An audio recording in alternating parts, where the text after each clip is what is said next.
A FEMCO HL25N 2-axis lathe.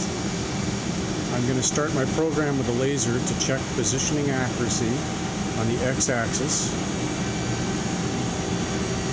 As you see, I have the optics set up, laser mounted. Over on the control now, let's see. Edit, program, reset.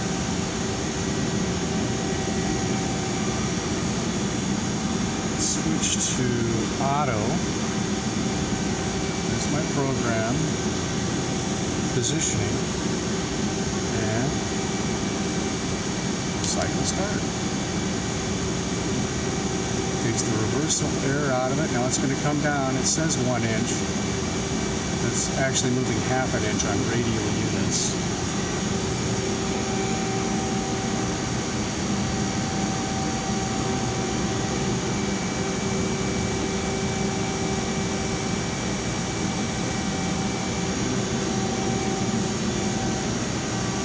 It's a FEMCO controller.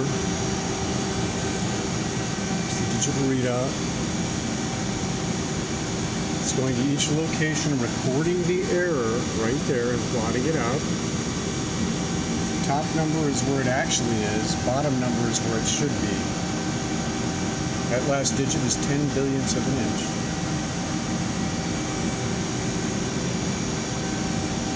You can see it has a trend line. That's generally temperature slope, and I will correct that out by adjusting the pitch error compensation inside the controller.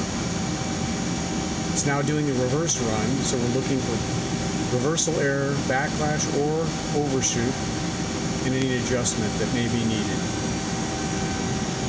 And there you have it. A small FEMCO lathe being adjusted on the x-axis.